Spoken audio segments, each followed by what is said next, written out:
Okay.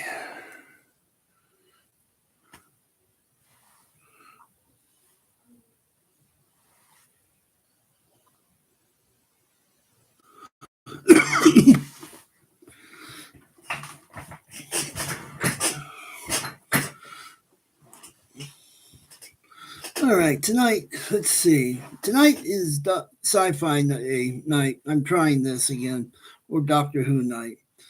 I'm hoping people will be in here. I gave it enough warning, a couple days, a day or so. I'm hoping. Just wait a couple minutes, see if anybody shows up. If not, Doctor Who or sci-fi, we'll talk about anything. I'm easy.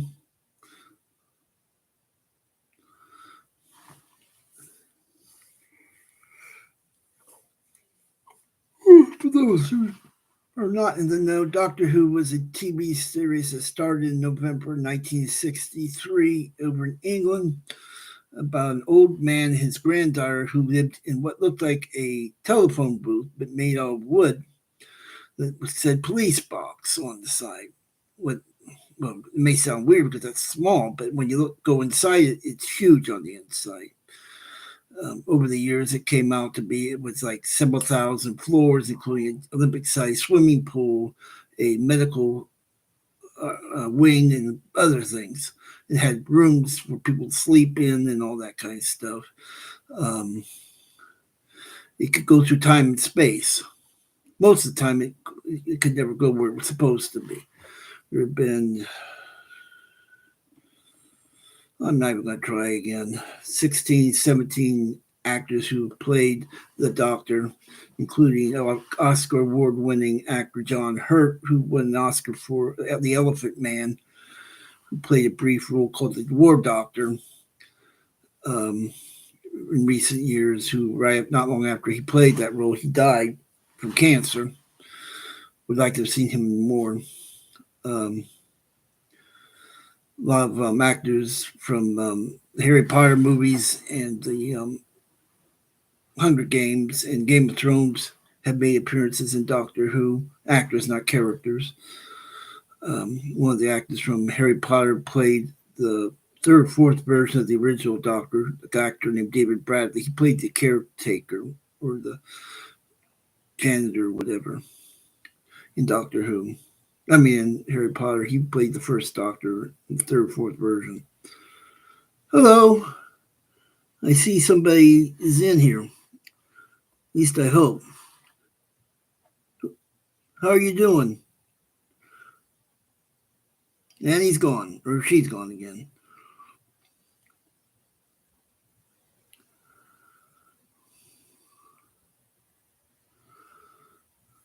Um, well, I might, since not to waste time, I might as well, I'll go over a little bit of Doctor Who's history.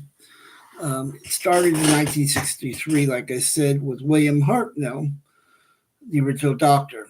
He had three companions when he started. His granddaughter played the characters. The actress originally was Carol Ann Ford, who played his granddaughter Susan Foreman, who was also they were from an alien race called Time Lords from a planet called Gallifrey. We didn't know that till the end of the second Doctor. The second actor who played the Doctor, I'll explain that in a little bit. She, um,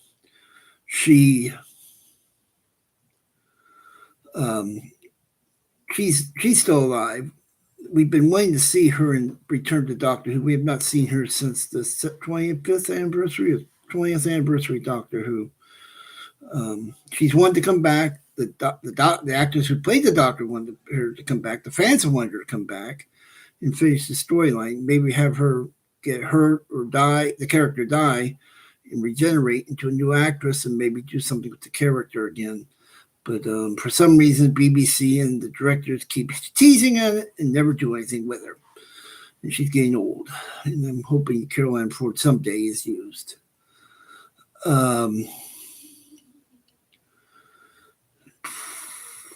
Then they introduced her. She was going to school on Earth. And they introduced Ian and Barbara, two of her teachers that got a little too nosy and ended up walking into the ship, the TARDIS, time and relative dimension in space, it's called. It's bigger on the inside than on the outside. It could travel through time and space. They did not know where they got it from.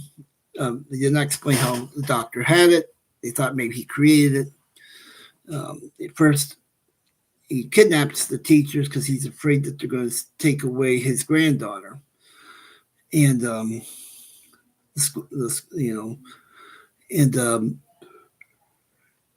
they did the prehistoric times at first for an episode, and then they ended up on a dead planet called Skaro, which would become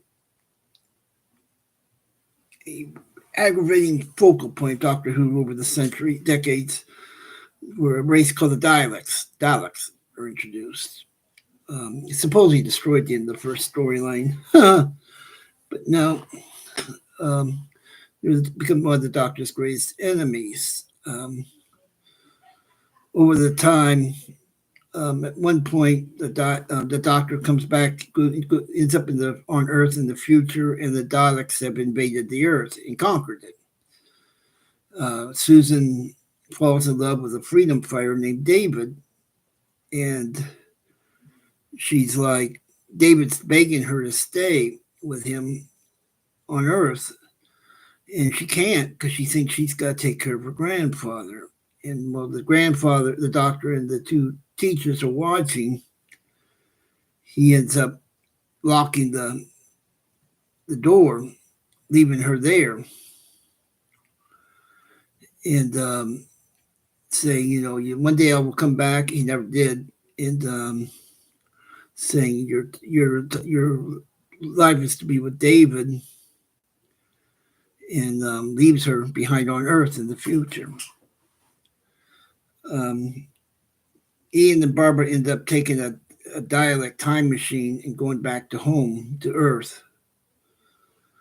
William Hartnell's health was starting to go downhill in Patrick Troughton, and they introduced a new race called the Cybermen. And they were from a duplicate twin planet of the Earth called Montes. And Montes was destroyed at the end of the storyline. And the threat of the Cybermen was supposedly completely eliminated. Kind of like the Daleks were in the first storyline. Neither one happened.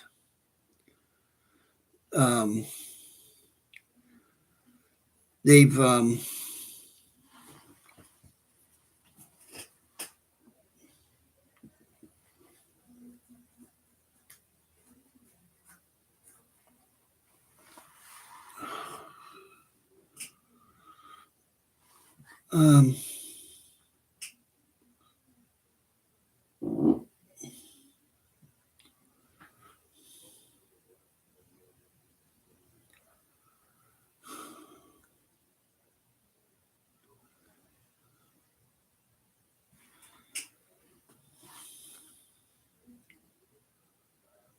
Hi.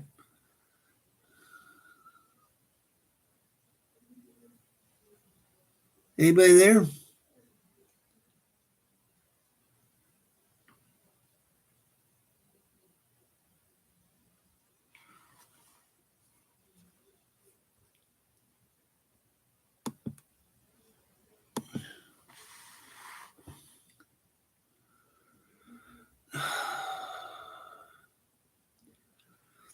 So they defeat the Cybermen, and the companions hear a weird noise, and they see the Doctor lying on the bed, and all of a sudden there's a huge bright light, and boom, there's a new figure lying on the bed, played by Patrick Troughton. For those of you who've seen The Omen, the priest that gets skewered by the Weatherbane after he leaves Damien, that was Patrick Troughton. His son, no, wrong one. It was the third Doctor's son. I'll get to that in a minute. Shows up, but he becomes the second Doctor.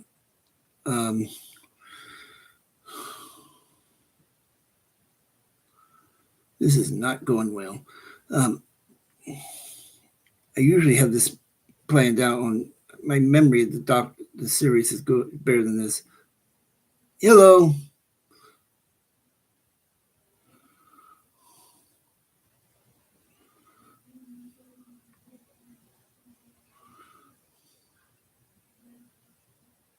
How are you?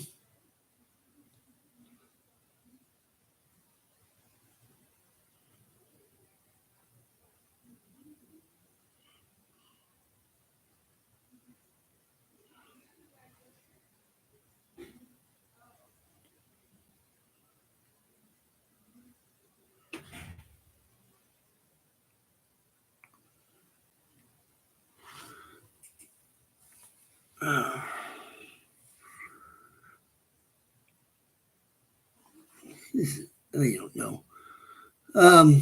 Where was I? Second Doctor Who. Uh, they show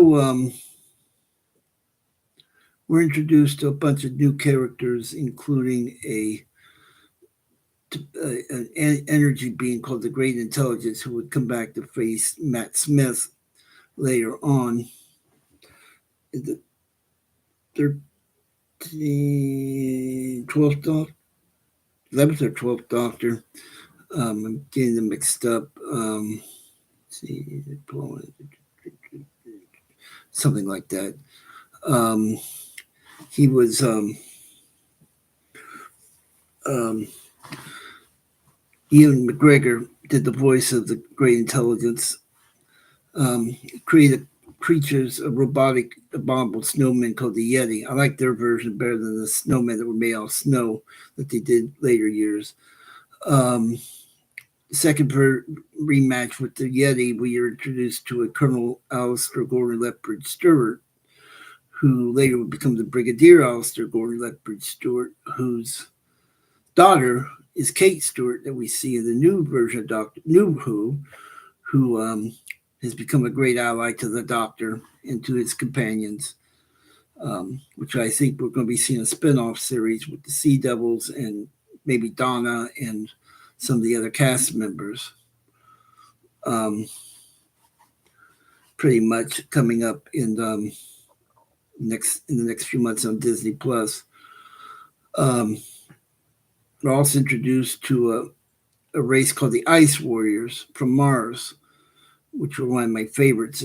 I can't believe it took so long to tell Peter Capaldi, the 12th Doctor, that we finally got the Ice Warriors back. Which also had the return of David Warner, who's a classic science fiction actor who did Star Trek and everything. We lost him not too long ago. He was also a great actor. But he was in the return of the Ice Warriors. We had the Daleks back. We, of course, had the Cybermen back. And the Great Intelligence was introduced. And we were introduced to a character called the Meddling Monk, who was a time traveler who had a ship like the TARDIS that was bigger on the inside than on the outside, hinting that there's more to the Doctor than we thought. I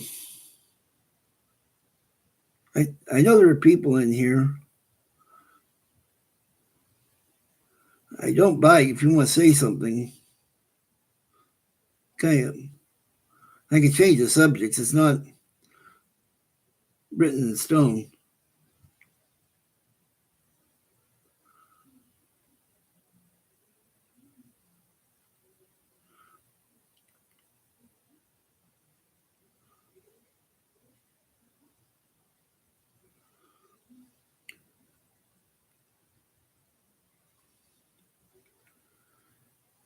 At the end of the second Doctor storyline, some race was using another one of the Doctor's race to kidnap humans from different time periods of human history to find out who was what time period was the strongest. They were going to create an intergalactic army to conquer the world universe.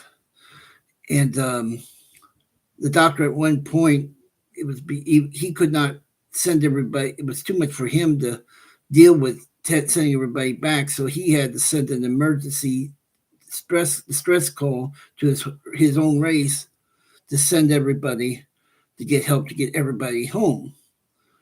And he tried to escape before his race got there. It was too late. They caught him. They put him on trial. They also executed the Time Lords, we find out they're called, who was working with this race, and they punished the race by putting them into a loop that they can never escape. They're trapped in some kind of time loop or something, so they can't bother the humanity, the universe again. And we find out that there are a race of people who have the ability to go through time and space, but they try not to intervene. The Doctor was the only one, and they detest the Doctor for intervening. And they found him guilty, and for his crime, he was going to be banished to Earth without the ability to go through time and space. He'd have his TARDIS, but not the ability to move outside off of the Earth. And he was going to have to regenerate, as they call it now, and change into his form. And his two companions' memories would be wiped, except for the first appearance, first adventure they had. It's the only memory they would have of the Doctor. And it ends with him regenerating into Jon Pertwee. Jon Pertwee's son, Sean Pertwee, you guys, most people would remember from the TV series Gotham. If you ever saw Gotham with Batman as a kid, Sean Pertwee played Alfred. He sounds a lot and looks kind of like his dad. He wakes up in a military, if I remember, hospital for an organization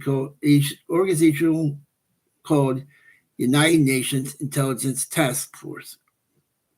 Oh, back to the Second Doctor. They're in London at one point, and those abominable robot Yeti I was mentioning came back, the Great Intelligence. And he is introduced to a colonel, I think I said, Alistair Gordon Lethbridge Stewart, who is a stubborn, bull-headed man, military man, who argues with the Doctor from the moment they meet. And for 40 years, they never 60 years almost, it never stopped. They kept arguing. They never quit arguing. They became good friends. When the Doctor was banished to Earth, he became the head of the United Nations Intelligence Task Force to take care of it, to take on alien incursions from space. And he became the Brigadier, which became one of the Doctor's closest allies for many, many years, up until the actor's death in the 2020s, in the 2000s somewhere. His character's daughter, Kate Stewart, is the one that we see in Doctor Who now.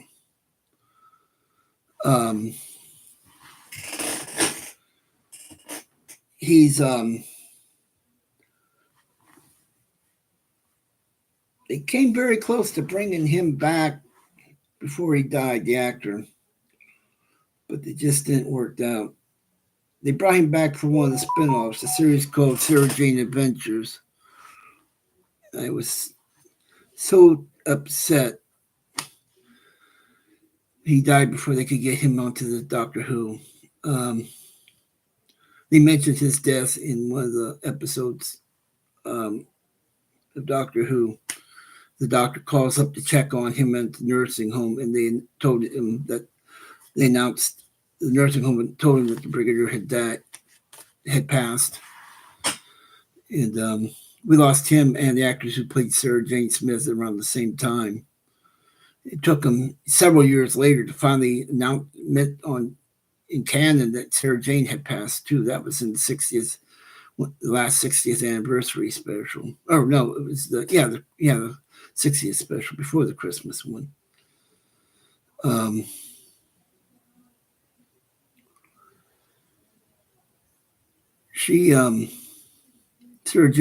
Sarah Jane Smith was introduced in the third series of Doctor Who. She was a reporter played by Elizabeth Sladen. She was a trip, and I mean that in a good way. She was a unique actress, brilliant actress, a feminist, but I don't hold that against her. But that was kind of a joke. Sorry.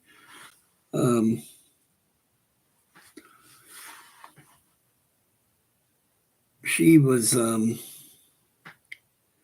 very unique. We're introduced to two races on the Earth, a group called the Silurians and their cousins called the Sea Devils. They will come back on the Fifth Doctor, and then they return with the later on, like the David Tennant or Matt Smith, and then again with Jodie Whittaker. They bring them back, and then they're going to be back with the Unit Cross miniseries. So they were Silurians turned into an ally, and the Sea Devils are allies or enemies.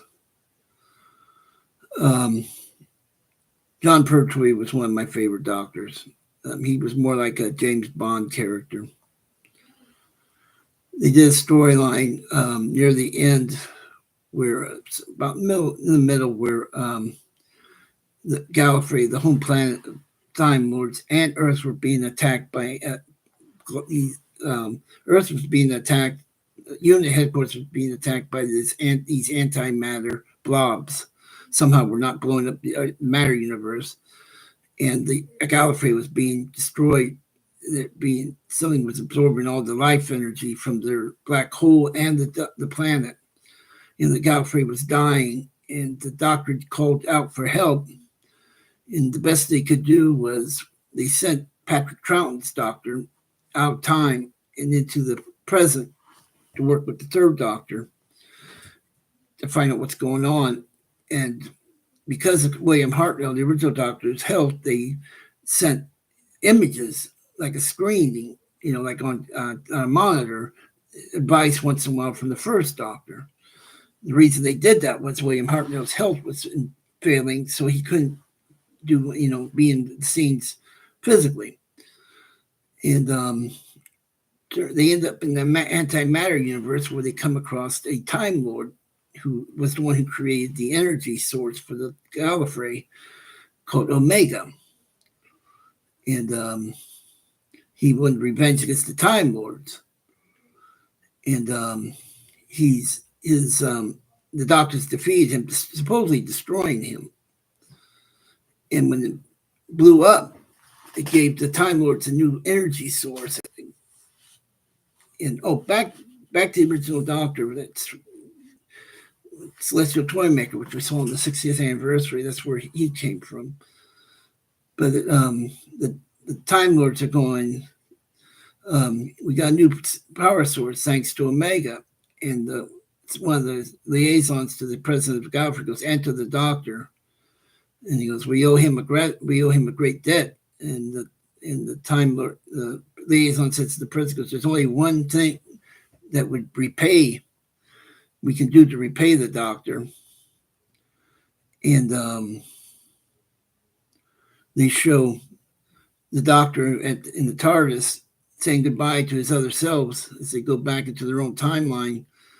And you hear the TARDIS noise when it dematerializes, and in the middle of the council is the part of the device that they released the Doctor.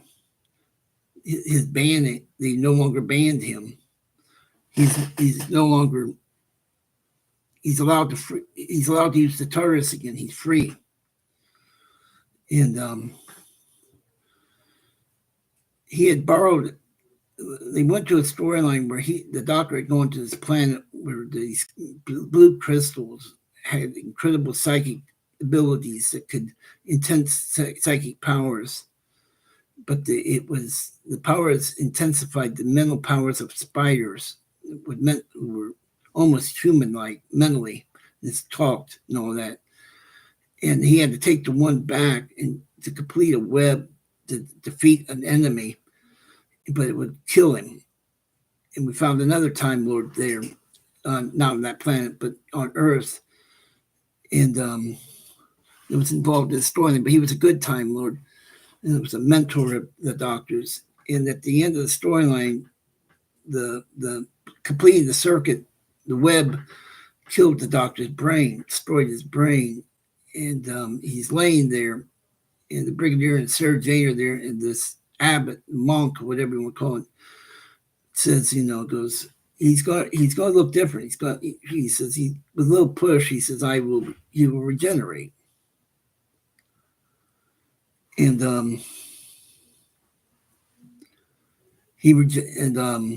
he goes, he's going to look different. And the brigadier goes, oh, well, here we go again. And he regenerated into Tom Baker.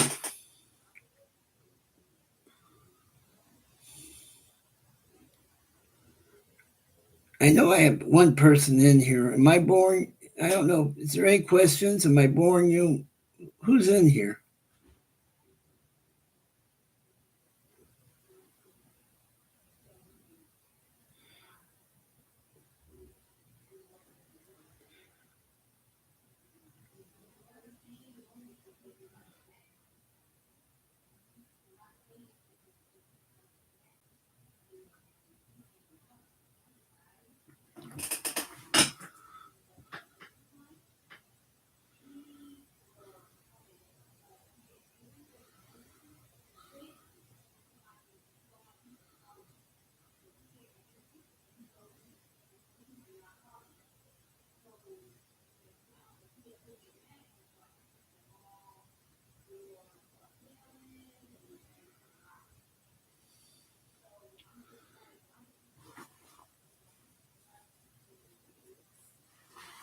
Oh, the third Doctor, we're also introduced to a character, a childhood friend, gone bad, called the Master,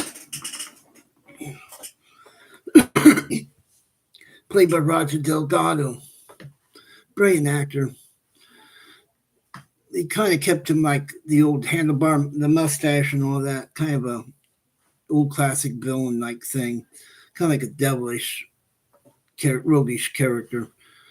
They came back, they tried other versions of him. Some of them worked, some of these, no. The character disappeared at one point because the actor was killed in a terrible car accident in Europe. Never thought we'd. The fourth Doctor saw Daleks, of course, and the Cybermen. The Daleks, they did a storyline where the Doctor was sent to Skaro, back to Skaro, the home planet, where he was given the chance to stop the genesis, the creation of the Daleks. We're introduced to the creator of the Daleks, Davros. It's a mutated, freaky looking thing in a wheelchair. Now, politically correctness, they reintroduced Davros and took away the stupid wheelchair because they think it's too politically incorrect to show somebody in a wheelchair. It's offensive to handicapped people. Don't ask me. I don't get it. At the end of the storyline, the Doctor realizes, good or bad, billions of people have been slaughtered by this race of Daleks, that the world, some good has come out of the world's uniting, races uniting. He just delayed the movement of the Daleks by 1,000 years, instead of destroying them. And Davros was betrayed by the Daleks and supposedly killed, which we find out later he didn't. So he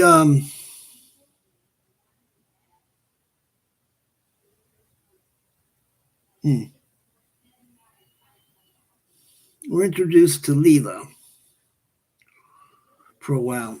I think they tried to do like a My Fair Lady, where the Doctor picks up a savage with no social skills or nothing and tries to teach him.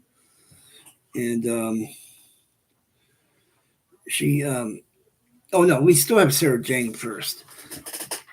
And all of a sudden, the Doctor and her are having an argument, and he gets a call to return to Gallifrey.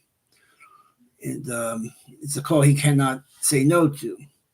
I think some kind of presidential election for the presidency of Gallifrey or something.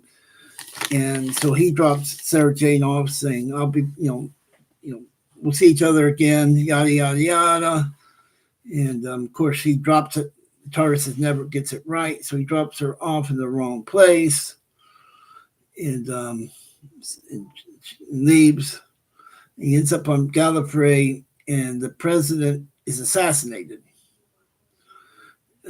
He's running for re-election, and I guess it turns out, and the doctor's framed for it. And it turns out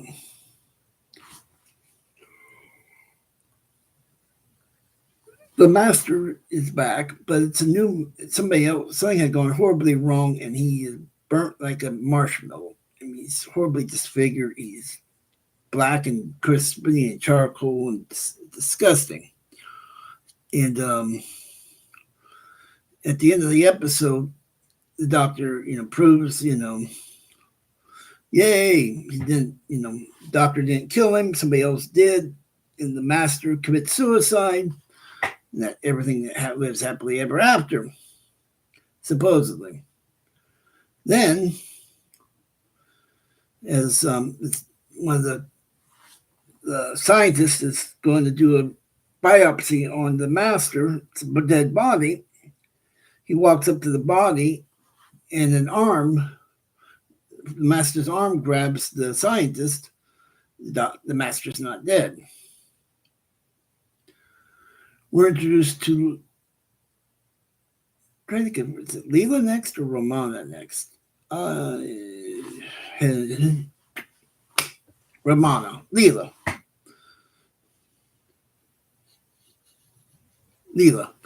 Leela was, let's go back to Leela. I started too earlier. I got mixed up. Leela was a savage, brutal killing savage that the doctor picked up on some planet. And she was, she liked to kill people with this poisonous thorn. I mean, she didn't kill innocent people. She killed bad people. She was not very merciful. She had no mercy.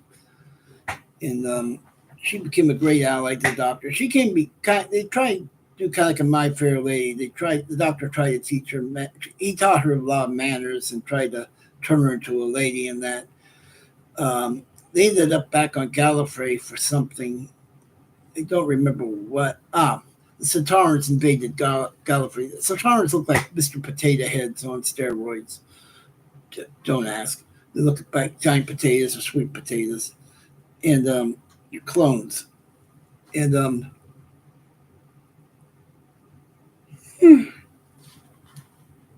at the end of the storyline, she fell in love with somebody on Gallifrey, a guard, and she and a robot dog called K9 stayed behind. And on Gallifrey. And as he's leaving, he gets the doctor gets a directive that he needs to do. He needs to find a thing called the Key of Time.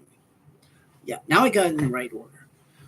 And he's going to need an assistant, and they introduce a Time Lord called Romana.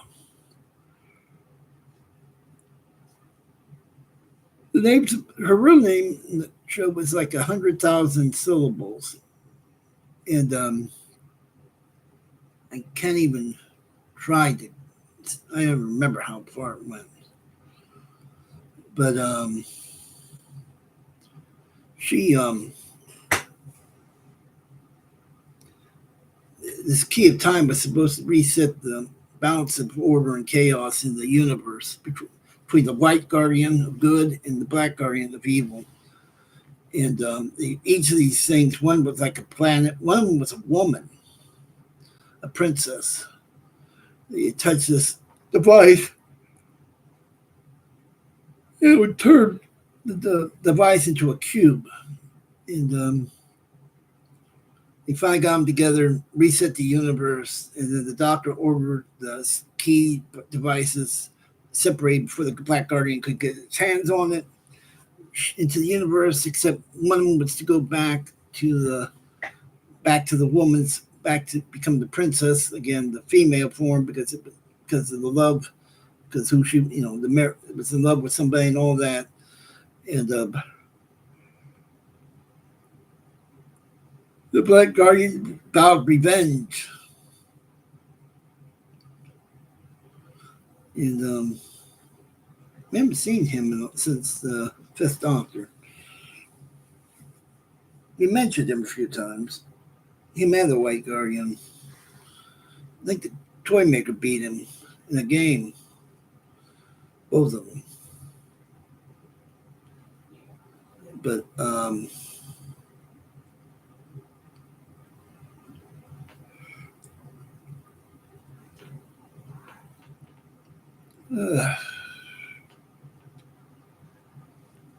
the Doctor ended up getting a call from a character called the Keykeeper of Trocken. Needed help. It's a planet where if any kind of evil or dark force landed on that planet, it would be destroyed. But something had landed on the planet and it was killing the keeper. And a new keeper had to be a successor. And so she lands on the planet. Oh, the Doctor had ended up with a new companion named Nyssa and Romana. Okay, no, sorry. They ended up in a parallel, alternate dimension, side dimension called E-Space. It's E-Space. And they ended up, Romana stayed behind to help a planet, who were on the verge of time travel. And he picked up an irritating, annoying little brat named Adric. And we had a girl named T. And when he came back, he ended up picked up Tegan. And we're introduced. And we meet Nyssa and her father, Primus, on a planet called Trocken, where this Keeper of Trocken was supposed to keep peace and keep harmony and no evil, nothing terrible ever happened on this planet. And we see the Master has returned, still in the looks like a s'more, melted state. He wanted the power of the Keeper of the Trocken, the power to regenerate, create a new body. And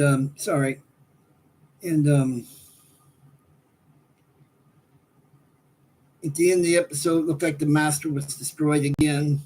We have Tremas becomes the new Keeper of Trocken. Or no, we don't know who became the new Keeper of Trocken. And we see a grandfather clock, and Tremas sees that the time was wrong. He tries to change it, and it's a TARDIS, and it's the Master. And he had absorbed the power of the Keeper, and he merged with Tremas and becomes the new Master, played by Anthony Ainley.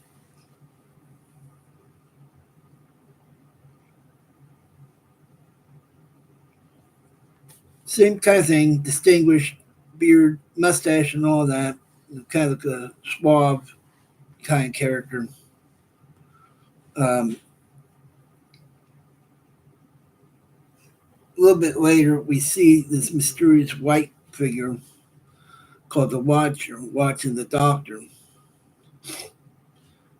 And the Doctor is trying to figure out how to get the TARDIS to work right so it can change. It's supposed to be able to blend in with its surroundings. It's supposed to look like different things. It's been stuck as a police box for centuries.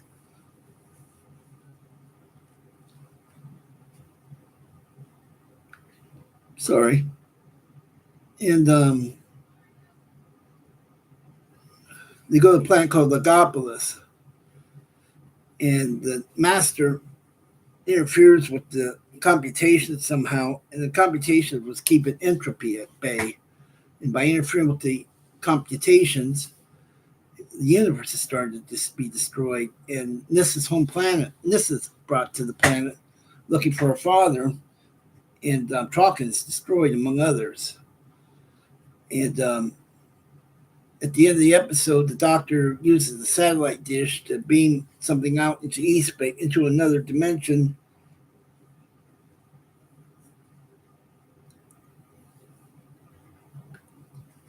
to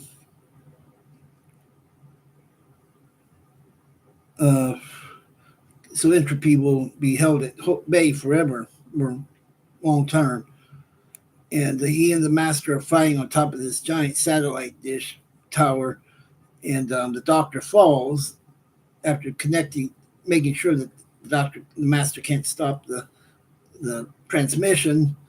And as he lies there dying, the watcher that I was talking about comes over and he goes, the moment has been prepared for, and the watcher and the doctor merge, and the watcher was the new doctor, and it's Peter Davidson, who was known for All Creatures Great and Small and a lot of other stuff.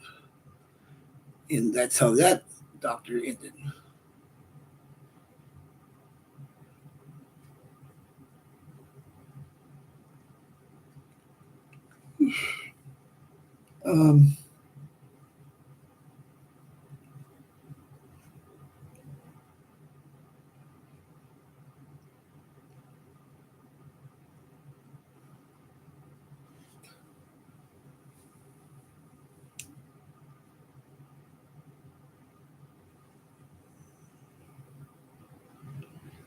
Right now, I just think I'm done. I wasn't planning on doing the whole history of Doctor Who, and I have no clue where to go from here on names or storylines in that.